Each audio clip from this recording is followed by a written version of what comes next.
আসসালামু আলাইকুম ও রহমতুল্লাহি বারাকাতু। আপনারা সকলে কেমন আছেন? নিশ্চয় আল্লাহ রহমতে আপনারা সকলেই ভালোই আছেন। আবার আপনাদের সামনে হাজির হলাম নতুন একটি গল্প বলার জন্যে। গল্পের নাম বান্দর মরল। এক নিচু জায়গায় বাস করত শিয়াল। তার দুটি বাচ্চা ছিল। বন্যার জল এসে ওই জায়গাটা থাকার মতো আর পরিস্থিতি রইল না। সে এবার উঁচু জায়গা খুঁজতে খুঁজতে চলে গেল এক গভীর জঙ্গলে। দেখলো ওখানে একটা বড় চকচকে গর্ত। বলে এখানে তো থাকা ভালোই হবে। নিচে নেমে দেখলো গর্তের ভিতর ভালো পরিষ্কার জায়গা। সে গন্ধ পেল, মনে হলো যেন বাঘ থাকে। ও ভাবলো এখানে তো বাঘ আসবে সন্ধ্যা হয়ে গেলেই, তাহলে আমরা কি করে থাকব। এবার এই করতে করতে সন্ধ্যা।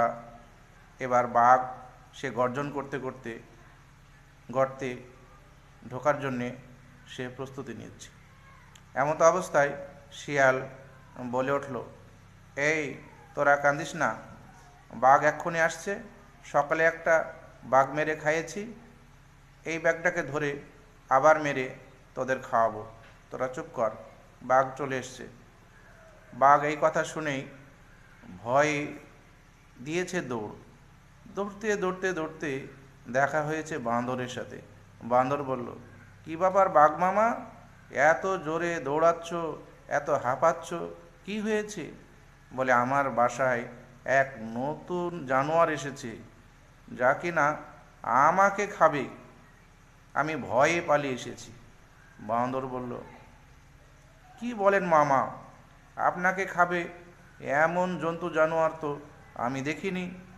আমি গাছের মাথায় মাথায় থাকি, আমি তো সবাইকে দেখতে পাই জঙ্গলে কে আসছে কে যাচ্ছে। এইরকম তো নতুন কোনো জানোয়ার আমি ঢুকতে দেখিনি। আপনাকে ভয় দেখিয়েছে, চলুন আমার সাথে, আমি যাব। বাঘ বলল, না, আমি যাব না, আমায় খেয়ে ফেলবে। বাঁদর বলল, আমি সঙ্গে যাব, ভয়ের কিছু নেই। বলল, যেতে পারি, আমার সঙ্গ ছাড়বে না তো? বলল, না, বিশ্বাস করুন।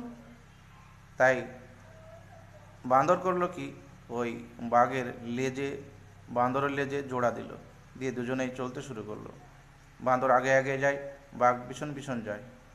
যাহাই গর্তের কাছাকাছি এসেছে, শিয়াল অমনি বলে উঠল, ওরে বাঁদর ভাই, তুই 500 টাকা নিয়ে ভালোই আমার উপকার করলি, যাক, বাঘকে এনেছিস, ভালোই করলি। এই যাহাই শুনেছে বাঘ, অমনি দিয়েছে দৌড় পিছন দিকে। আর এদিকে বাঁদর সেই মাটিতে গোড় খাচ্ছে আর যাচ্ছে, গাছে ধাক্কা, রাস্তায় ধাক্কা খেতে খেতে খেতে বাঁদর মারা গিয়েছে, তার জীব বেড়ে গিয়েছে। এই গল্প থেকে আমরা বুঝতে পারলাম, না জেনে না বুঝে কাউরির উপকার করতে গেলে এই বাঁদরের মতো দুরবস্থায় সাধারণ মানুষের হয়।